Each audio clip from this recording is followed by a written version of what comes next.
क्या पित्त की थैली की पथरी यानी गॉल स्टोन देसी दवा से निकल जाता है? बहुत सारे पेशेंट जब भी गॉल स्टोन वाले पेशेंट होते हैं वो अल्ट्रासाउंड के लिए आते हैं तो वो 6 महीने बाद या 1 साल बाद दोबारा आते हैं और कहते हैं कि मैंने देसी दवा खा ली है तो मेरी ये गॉल स्टोन पित्ते की पथरी निकल गई होगी। लेकिन ऐसा नहीं होता है, क्योंकि अगर एक बार गॉल स्टोन हो जाते हैं तो उनको निकालने का कोई भी देसी तरीका नहीं है। क्योंकि जो गॉल स्टोन होता है, गॉल ब्लैडर होता है, उसका जो ओपनिंग होती है वो ऑलमोस्ट बंद होती है और उसकी जो नली होती है जिसे हम कॉमन बाइल डक्ट कहते हैं वो बहुत पतली होती है। उसका डायमीटर करीब 3 से 5 मिलीमीटर के करीब होता है। बहुत से लोगों को कन्फ्यूजन होता है कि वो कहते हैं कि मैंने देसी दवा खाई तो मेरी तो पथरी निकल गई। उनको ये बेसिक जानकारी नहीं होती है कि पित्त की थैली की पथरी की ओपनिंग मैंने बताया कि बहुत ज़्यादा पतली होती है और ये गॉल ब्लैडर जो इसकी नली होती है वो ऊपर की तरफ होती है। उसकी मतलब अगेंस्ट ग्रेविटी पथरी हमारी ऊपर नहीं चढ़ सकती। और जबकि जो किडनी की नली होती है, गुर्दे की जो नली होती है वो नीचे की तरफ जाती है, तो ग्रेविटी की वजह से किडनी की पथरी तो नीचे आती है लेकिन पित्त की थैली की पथरी नहीं आती है। किसी भी दवा से या मेडिसिन से गुर्दे की पथरी को निकाला जा सकता है, क्योंकि गुर्दे की पथरी की जो नली होती है वो थोड़ी चौड़ी होती है और वो नीचे की तरफ जाती है, तो ग्रेविटी से गुर्दे की पथरी को तो निकाला जा सकता है। बहुत से लोग पानी पीने से भी निकल सकती है, दवाई से निकाल सकती है, देसी दवाई बहुत से लोग खाते हैं, पत्थर चट्टा के पत्ते खाते हैं, इन सब से गुर्दे की पथरी को निकाला जा सकता है। लेकिन जो गॉल स्टोन होते हैं, पित्ते की पथरी है, उसको किसी भी दवा से नहीं निकाला जा सकता। लोगों की ये अवधारणाएं हैं कि हम पित्त की थैली की पथरी को गाजर का जूस पी के, चुकंदर का जूस पी के या बहुत सारे घरेलू उपाय करके पित्त की थैली की पथरी को निकाला जा सकता है।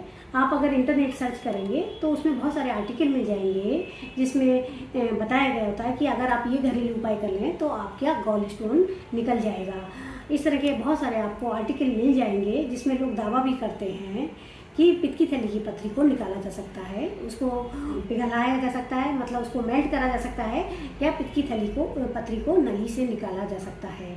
लेकिन ये सब बिल्कुल झूठ है। ऐसा कोई भी साइंटिफिक एविडेंस नहीं है कि किसी ने भी पित्त की थैली की पथरी को निकाल दिया हो। मैं खुद 25 सालों से अल्ट्रासाउंड कर रही हूँ और मेरे पास इस तरह के हर रोज़ दूसरे दिन पेशेंट आते हैं। वो कहते हैं कि मैंने तो 1 साल दवाई खाई या 6 महीने दवाई खाई, लेकिन उनकी गॉल स्टोन जब वो बाद में 1 साल बाद अल्ट्रासाउंड कराने जाते हैं तो उनका पित्त की थैली की पथरी है उसकी मात्रा बढ़ ही जाती है, नंबर और क्वांटिटी बढ़ ही जाती है, कम नहीं होती है। आज तक मैंने किसी को नहीं देखा कि गॉल स्टोन को इस तरह के देसी उपाय से निकाला जा सकता है। लोगों की ये जो गलत धारणा है कि हम ये खा लेंगे तो पित्त की थैली की पथरी निकल जाएगी। पित्त की थैली की पथरी को केवल सर्जिकल प्रोसीजर से निकाला जा सकता है। आजकल तो इसका बहुत ज़्यादा छोटा सा ऑपरेशन होता है जिसे फ्लैप कोली कहते हैं। उसमें पूरी पित्त की थैली को यानी गॉल ब्लैडर को बाहर निकाल दिया जाता है, जिससे बाद में भी पथरी नहीं बनती है। लोगों को सब लगता है कि केवल पथरी निकालेंगे, लेकिन ऐसा नहीं होता है। वो पूरा गॉल ब्लैडर निकाल देते हैं और गॉल ब्लैडर का बहुत ज़्यादा रोल नहीं होता है कि हम गॉल ब्लैडर के बगैर जिंदा नहीं रह सकते, तो इसलिए गॉल ब्लैडर को निकालना पड़ जाता है। ऐसे पेशेंट का ऑपरेशन के बाद उनको गैस बनने की शिकायत ज़्यादा रहती है, लेकिन अगर ये लोग सादा खाना खाएंगे तो इनको कोई भी प्रॉब्लम नहीं होती है। नॉर्मल दाल चावल रोटी खाने में, जूस पीने में, फाइबर युक्त रेशेदार फल खाने में, सब्जियां ज़्यादा खाने में कोई भी प्रॉब्लम नहीं होती है। अब बात करते हैं ये पित्त की थैली की पथरी बनती कैसे है। जो लोग अपने खान पान में फैटी फूड ज़्यादा खाते हैं, ऑयली फूड जैसे घी, तेल, बटर, समोसे, पकौड़ी ज़्यादा खाते हैं तो उनमें पथरी बनने के चांसेस बढ़ जाते हैं, क्योंकि जो ये पथरी होती है ये कोलेस्ट्रॉल की होती है और इसमें बिलिरुबिन होता है। जो खाने में कोलेस्ट्रॉल ज़्यादा लेते हैं तो वो ये कोलेस्ट्रॉल डिपॉजिट होके छोटे छोटे पथरी के कण बनाता है और ये धीरे धीरे पथरी बाइल एसिड के पास में आके, बाइल जूस के संपर्क में आके धीरे धीरे ये पथरी हार्ड हो जाती है और साइड में बड़ी होने लगती है। नंबर 2, जो लोग रिफाइंड कार्बोहाइड्रेट यानी मैदा की चीज़ें ज़्यादा खाते हैं उनके पथरी बनने के चांसेस ज़्यादा बढ़ जाते हैं। जैसे पिज़्ज़ा, बर्गर, कुलचे, भटूरे, मोमोज, जितनी भी मैदा की चीज़ें बनी होती हैं, जो लोग मैदा की चीज़ें ज़्यादा खाते हैं तो उनके पथरी बनने के चांसेस बढ़ जाते हैं।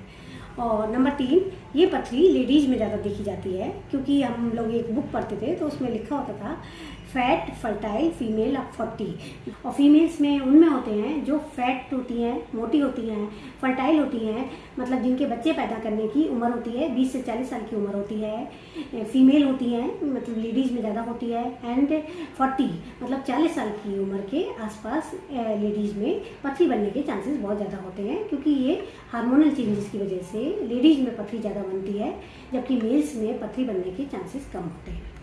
नंबर 4, जो लोग चाय और कॉफ़ी ज़्यादा लेते हैं उनके भी पथरी बनने के चांसेस बढ़ जाते हैं। नंबर 5, जो लोग केक, चॉकलेट और क्रीम से बनी हुई चीज़ें खाते हैं उनको भी पथरी बनने के चांसेस बढ़ जाते हैं। How to prevent gallstone. आपको अपने खाने पीने में क्या खाना है जिससे कि पथरी बनने के चांसेस कम हो जाएं। सबसे पहले आपको साबुत अनाज खाना है। जो आप आटा लेते हैं वो चोखर वाला आटा होना चाहिए, मतलब उसमें जो गेहूँ की आउटर कवरिंग होती है, ब्राउन होता है, वो होना चाहिए। आपको छना हुआ आटा नहीं लेना है, मतलब मैदा की चीज़ें नहीं लेनी है। इसी तरह आपको साबुत दालें लेनी है, जैसे छोले होता है, राजमा होता है, साबुत मूंग की दाल लेनी है जिसमें छिलका होता है। आपको धुली हुई दाल मूंग की नहीं लेनी है, छिलके वाली दाल लेनी है, तो उसमें फाइबर ज़्यादा होता है। तो इस तरह से हाई फाइबर डाइट आपको मिलेगी। हाई फाइबर डाइट क्या होता है, कोलेस्ट्रॉल को कम कर देती है, जिसकी वजह से पथरी बनने के चांसेस कम हो जाते हैं। आपको अपने खाने में बहुत सारी सब्जियां खानी हैं। सब्जियां ऐसी होंगी जिसमें छिलका होगा, जैसे हरी पत्तेदार सब्जियां होती हैं, पालक, मेथी, बथुआ, ये सब खाना है। लौकी, तुरई, सीताफल, ये सब खाना है। और बहुत सारे फल खाने हैं। फल में आप कोशिश करें कि जैसे आप सेब खाते हैं तो उसका छिलके सहित सेब खाइएगा। नाशपाती खाते हैं तो उसका छिलका रिमूव नहीं करना है, छिलके सहित ये सारे फल खाने हैं। तो उससे आपकी फाइबर डाइट बढ़ जाएगी और पथरी की बनने की चांसेस कम हो जाएंगे। आपको अपने खाने में सफ़ेद चीनी का उपयोग नहीं करना है, रिफाइंड शुगर का भी उपयोग नहीं करना है, रिफाइंड कार्बोहाइड्रेट नहीं खाने हैं, मैदा की बनी चीज़ें नहीं खानी है। मेरा वीडियो पसंद आता है तो लाइक एंड शेयर कर लीजिएगा। Thanks for watching. Stay healthy, stay safe.